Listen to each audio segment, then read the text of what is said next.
तव कथामृतं तप्तजीवनं कविभिरीडितं कल्मषापहं श्रवणमंगलं श्रीमदाततं भुवि गृह्णन्ति ये भूरिदा जनाः।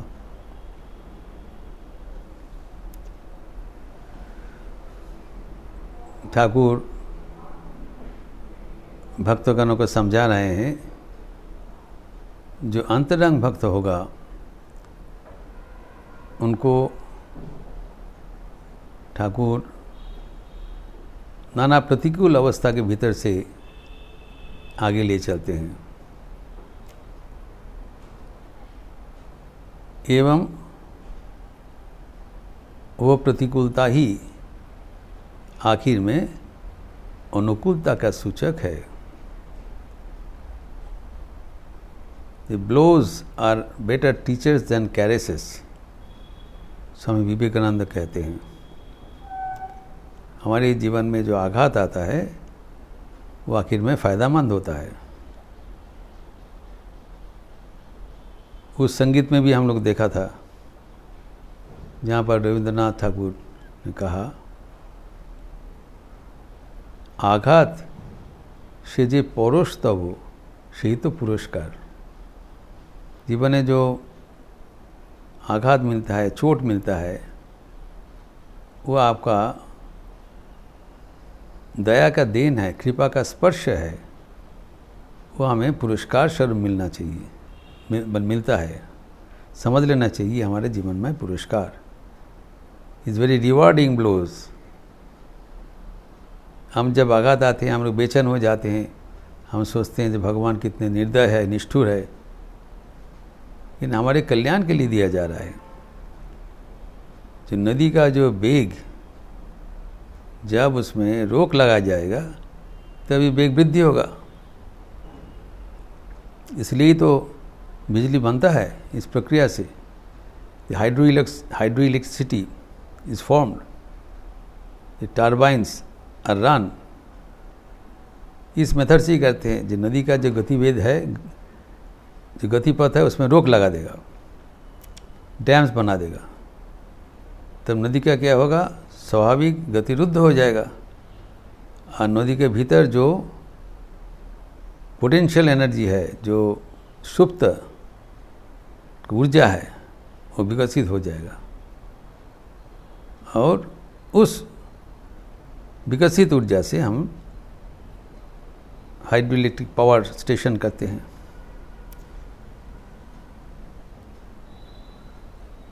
इसीलिए ये भगवान को भक्तगण कभी कभी प्रार्थना करते हैं, या आप इसे आघात हमारे जीवन में लाइए ताकि हम अच्छा बन सके, शुद्ध हो जाए, पवित्र हो जाए।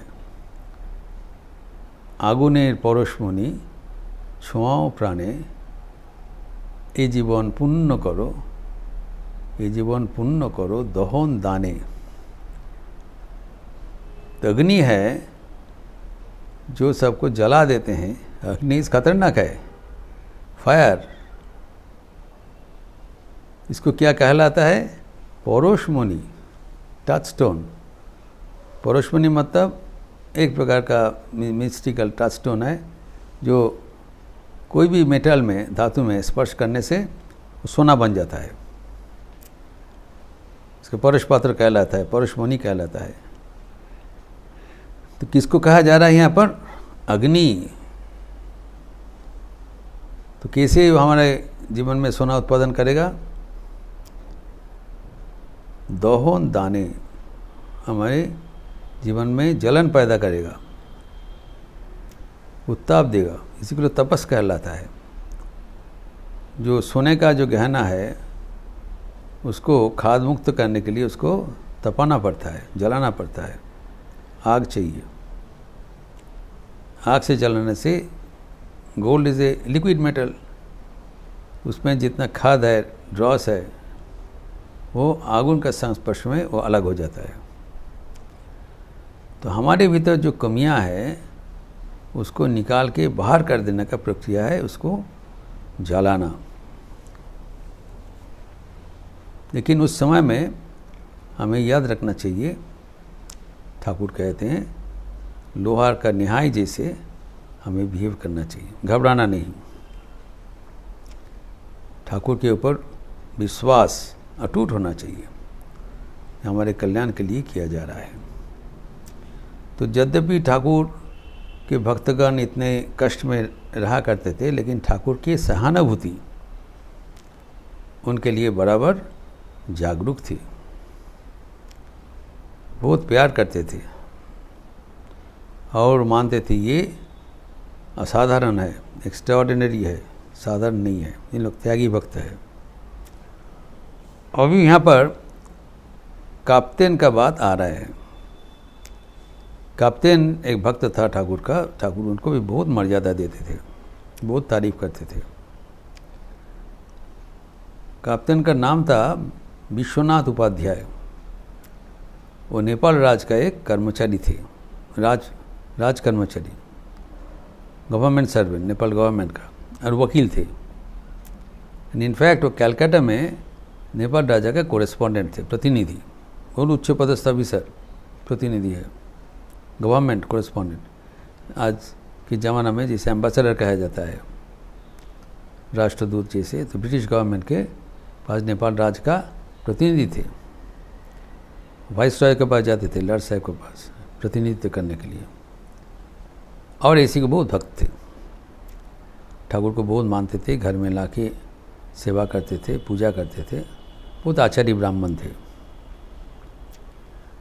अभी यहाँ पर जो प्रसंग आता है, बड़ा सुंदर प्रसंग आता है कि ठाकुर उसको काप्तेन कहा करते थे, प्यार से काप्तेन कहते। उनके पिताजी भी बहुत बड़ा भक्त थे, वो हविलदार थे, फौज में था, एवं सुना जाता था कि लड़ाई के मैदान में एक ओर से हाथ में बंदूक और तलवार था, दूसरे हाथ में शिव पूजा कर रहे हैं, और खानसमा शिव गणन करके दे रहे हैं, पूजा भी चल रहा है, ये भी चल रहा है। ठाकुर दूसरा जगह में बताया। तो अभी जो काप्तेन ठाकुर को तो बहुत प्यार करते थे, लेकिन कभी कभी ये जो ठाकुर के पास जो बच्चे लोग आते थे, त्यागी भक्तगण, उसका निंदा भी करते थे। ये प्रसंग आया क्योंकि वो दक्षिणेश्वर में जाया करते थे, वहाँ पर हजरा मशा थे, प्रताप चंद्र हजरा, जो कि नहीं पसंद करते हैं ये त्यागी भक्तगण वहाँ पर जाए और उनका शेयर में कुछ कम हो जाए, तो प्रसाद वगैरह मिलता रहा। तो बड़ा मतलबबाज था, कपट था, दलाली भी करते थे। आज ठाकुर के सान्निध्य में रहते हुए, ठाकुर के घर के सामने बैठते हुए उनका निंदा करते थे। बड़ा विचित्र लीला है। ठाकुर उसको निकल नहीं दिया, वो कहा कहते लीला पुष्टाई बनने, जोटिले कुटिले ना होले लीला पुष्टाई है ना, लीला सहचर है हजरा भी। तो he takes the role of a villain, नाटक बड़ा जमाना के लिए। तो उनसे सुना था ये सब त्यागी भक्तगण के बारे में, तो काप्तेन उसको निंदा करते थे। ये ठाकुर का नापसंद था, बिल्कुल ही पसंद नहीं करते थे, क्योंकि उसका जो त्यागी भक्तगण है, यद्यपि वो संसार में प्रतिकूल अवस्था में थे, तब भी ठाकुर उनको बहुत ही उनको प्रशंसा करते थे। तो ठाकुर पहले काप्तेन का जो मन है उसको सही करने के लिए उन्होंने बताया, देखो, ठाकुर उनको निंदा नहीं किया, ठाकुर उनके मन को सही करने के लिए बताया, देखो, नारद ने श्री रामचंद्र जी के पास जाके प्रार्थना किया, और नारद जी ने बताया, देखो राम, जगत में जितने पुरुष है ये सब तुम्हारा ही अंश है, और जितने नारियां हैं वो सब सीता का अंश है। ये दोनों छोड़ के और कुछ है ही नहीं। जगते যত পুরুষ দেখতে পাও সবই তোমার অংশ, আর যত নারী আছে সবই তোমার অংশ, সবই সীতার অংশ, রাম আর সীতা। वो कहा करते थे पुरुष है प्रकृति, बिना और कुछ है नहीं, ठाकुर कह रहे हैं। तो अर्थात चारों ओर एकमात्र भगवान ही विराजमान है। अगर ऐसे समदर्शन अगर हमारा होता है तब हम किसी को निंदा नहीं कर पाएंगे, ये ठाकुर का आशय है। ये बात हम श्वेताश्वतर उपनिषद में भी देखते हैं। श्वेताश्वतर उपनिषद वन ऑफ द प्रिंसिपल 11 उपनिषद, उसमें लिखा हुआ है चैप्टर 4 वर्स 4:3 में, तम स्त्री तम पुमानसी तम कुमारा उतवा कुमारी त्वम जीर्ण दंडेन वंचसी।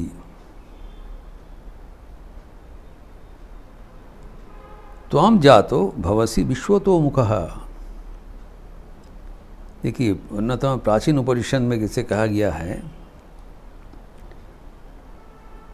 हे प्रभु, जो परमात्मा है उसको संबोधन करके कह रहे हैं आप परमात्मा है, तो जितने पुमान पुरुष है वो आप ही है।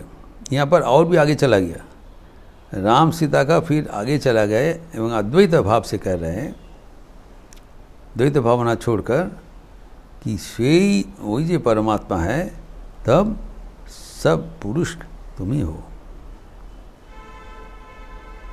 एवं सब नारी के भीतर ही तुम्हारा प्रकाश है। एकमात्र परमात्मा ही सबके भीतर है एवं तुम कुमार या कुमारी सबके भीतर तुम ही एकमात्र हो। ये बात सोचा जाए, सिर्फ युवाओं के भीतर तुम हो, जो जीर्ण दंडेन, जो हाथ का लाठी जो जरा प्राप्त होने के बाद, जब युवा वयस अतिक्रम करके संसार में अपने मृत्यु के पहले जब जरा जीर्ण होते हैं और हाथ में लाठी लेके किसी तरह लड़खड़ाते हुए चलते हैं, वही तुम हो, वो भी तुम हो, वो अलग कुछ नहीं है। एवं आखिर में बताया, तो हम जातो, आप कृपा करके जन्म ग्रहण करके जातो हुआ भवसी विश्वोन्मुख। ये चारों ओर जो विभिन्न आपका रूप दिखाई जाता है, विश्व तो प्राप्त विश्वव्यापी आपके जितने रूप है सब आपका ही प्रकाश है। एवं जैसे एक सबके भीतर एक परमात्मा अपने को प्रकाश कर दिया, सबके भीतर विराजमान है, एक समदर्शन होना चाहिए। अगर सबके भीतर वही परमात्मा है, यही बात नारद ने बताया, हे राम, सब पुरुष के भीतर तुम ही हो और सब नारियों के भीतर स्वयं सीता जी हैं। तो अभी चारों ओर अगर भगवान विराजमान है, ऐसी अगर समदर्शन हमारे हो जाए, तब हम कैसे एक दूसरे को निंदा कर सकते हैं? ये ठाकुर का आशय था। हम तो एक जब हम बोला, तब काप्ते ने इसको बहुत तारीफ किया। इसे सुना ये सब ही भगवान राम की अंश है, सब पुरुष एवं सब स्त्री भी सीता जी का अंश है। सुनते हुए नया बात है, ये सुनते ही काप्तेन का बहुत ही आनंद हुआ, बहुत आनंद सरकार इसको समर्थन किया। ठाकुर कहते हैं तो समर्थन कर ले, थोड़ा देर बाद ही निंदा चालू कर दिया वो बच्चे लोग का। यही हमारा मुश्किल है, हम जो सुनते हैं समझते हैं, लेकिन वो जीवन में पालन करने में असमर्थ हो जाता है। This is one main difficulty. हमारा जो आध्यात्मिक जीवन वो थियोरिटिकल है, वो मौखिक है, आंतरिक नहीं है। जिसको हम समझ लेते हैं, सुनते हैं, we become convinced, but still we can not accept. ये बड़ा मुश्किल का चीज़ है। हमारा संस्कार इतना दृढ़ है, जो हम आदत बैठ गया ये चीज़ यही है, उससे मन हम हटा नहीं सकते हैं। तो इतने जो संस्कार हमारा दृढ़ है, वो कौन कारण के लिए ये कैप्टन इनको निंदा कर रहे हैं, वो सुनना चाहिए। Y captain is condemning this, उनका गलती क्या है, उनका गलती क्या है, ये तो समझना चाहिए कि why captain is condemning this people. आध्यात्मिक जीवन में इनका तो बहुत ही बढ़ोतरी है। तो कैप्टन इसके बाद में ठाकुर को समझा रहे हैं, नहीं ये लोग ठीक नहीं है। यद्यपि ठाकुर बता दिया और कैप्टन भी स्वीकार कर लिया, चारों ओर भगवान का ही विराज है। तो भगवान का चारों ओर विराजमान है तो इसके भीतर भी होगा। तो कोई तो निंदनीय नहीं है, जो कि श्री माँ शारदा देवी बोल रहे हैं, जिस जगत में किसी को निंदा नहीं करना। किसको निंदा करेंगे, क्योंकि चारों ओर तो भगवान का ही प्रकाश है। ऐसी चिंता रखने से is the holistic approach of life, तब हमारा मन सदा उच्च अवस्था में रहेगा, भगवतमुखी रहेगा, भगवान के साथ ही हम रहते हैं। इसका भी आगे ठाकुर बताएंगे, जो हमारे डिफरेंशियल एटीट्यूड कैसे करना है, आपो नारायण इत्यादि। लेकिन यहाँ पर बताते हैं हमारा दृष्टि समदृष्टि होना चाहिए, सबको भीतर भगवान को दर्शन करते हुए उनको आगे बढ़ाना चाहिए। तो अभी कैप्टन जो बोल रहे हैं, किस कारण से था कैप्टन ठाकुर को बोल रहे, वो है संस्कार, हमारे धर्माचरण। तो हमारे धर्माचरण एवं धर्म जीवन दो अलग चीज़ है। धर्माचरण जीवन का एक प्रस्तुति है, प्रिलिमिनरीज है। इससे हम मन को प्रस्तुत करते हैं फॉर सामयिक, फॉर टेम्पररी पीरियड। ये सोचना पड़ेगा। धीरे धीरे धर्माचरण को पालन करते हुए हम धर्माचरण से पारे जाकर धर्म लाभ करना चाहिए। इसका विस्तार हम अगले दिन करेंगे। ओम शांति शांति शांति। हरि ओम तत्सत। श्री राम कृष्णार्पणमस्तु। अच्छा रहिए, स्वस्थ रहिए, आनंद में रहिए। नमस्कार।